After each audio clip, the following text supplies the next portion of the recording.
നമസ്കാരം, ജന്മഭൂമിയിലേക്ക് സ്വാഗതം. ഇടതുപക്ഷത്തിന്റെയും ചില കോൺഗ്രസുകാരുടെയും വലിയ പരാതിയാണ് പൊതുമേഖലാ സ്ഥാപനങ്ങളെ കേന്ദ്രം വേണ്ടതുപോലെ പരിപാലിക്കുന്നില്ല എന്ന്. രാജ്യത്തിന്റെ സമ്പദ് വ്യവസ്ഥ ശക്തമാക്കാൻ വേണ്ടി സ്വകാര്യ കമ്പനികളുടെ വളർച്ച പരിപോഷിക്കുന്ന നയമാണ് സർക്കാർ എപ്പോഴും കൈക്കൊള്ളാറുള്ളതെങ്കിലും അതിനർത്ഥം പൊതുമേഖലാ സ്ഥാപനങ്ങളെ തകർക്കുന്ന നിലപാട് BJP എടുക്കാറുണ്ട് എന്നല്ല. അതിന്റെ ഏറ്റവും വലിയ തെളിവാണ് ഇത്തവണ ബഡ്ജറ്റിൽ BSNL അനുവദിച്ചിരിക്കുന്ന തുക. ഇടത് വലത് പാർട്ടികൾ നടത്തുന്ന ദുഷ്പ്രചരണത്തിനിടെ ജനങ്ങൾ ഏറ്റവും ചുരുങ്ങിയത് BJPയെയും കേന്ദ്ര സർക്കാരിനെയും സ്നേഹിക്കുന്നുവെങ്കിലും ഈ കാര്യങ്ങൾ അറിഞ്ഞിരിക്കണം. BJP ചെയ്യുന്ന പല നല്ല കാര്യങ്ങളും ജനങ്ങൾ അറിയുന്നില്ല അല്ലെങ്കിൽ അറിയിക്കുന്നില്ല എന്ന സാഹചര്യത്തിൽ ഇത് വളരെ പ്രാധാന്യമേറിയതുമാണ്. പൊതുമേഖലാ ടെലികോം കമ്പനിയായ BSNL സാങ്കേതിക വിദ്യാ നവീകരണത്തിനും കമ്പനിയുടെ പുനഃസംഘടനയ്ക്കുമായി ഇത്തവണ ബജറ്റിൽ അനുവദിച്ചത് 82,916 കോടി രൂപയാണ്. ടെലികോം മേഖലയ്ക്കായി ആകെ 1.28 ലക്ഷം കോടി രൂപയാണ് ബജറ്റിൽ അനുവദിച്ചത്.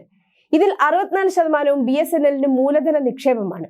2022-23 സാമ്പത്തിക വർഷം 26,386.44 കോടി രൂപയും 23-24 സാമ്പത്തിക വർഷത്തെ പുതുക്കിയ ബജറ്റിൽ 64,787.17 കോടി രൂപയും കമ്പനിക്കായി നീക്കിവെച്ചിരുന്നു.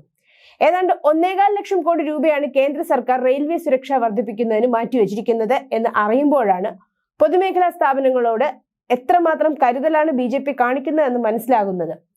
ഇത് പലപ്പോഴും പലരും അറിയുന്നില്ല എന്നതാണ് വാസ്തവം.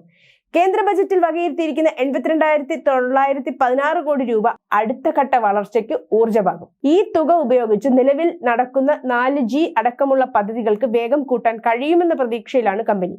BSNL ഇപ്പോൾ നടന്നുവരുന്ന പ്രധാന പ്രവർത്തനം തദ്ദേശീയമായി രൂപം കൊടുത്ത 4G സാങ്കേതിക വിദ്യയിൽ മൊബൈൽ സേവനം എത്തിക്കുക എന്നാണ്. ടാറ്റ കൺസൾട്ടൻസി സർവീസ് വികസിപ്പിച്ചെടുത്ത സാങ്കേതിക വിദ്യയിൽ ഇക്കൊല്ലം ഡിസംബറോടെ 1 ലക്ഷം ടവറുകൾ സ്ഥാപിക്കുക എന്നതാണ് ലക്ഷ്യമിടുന്നത്.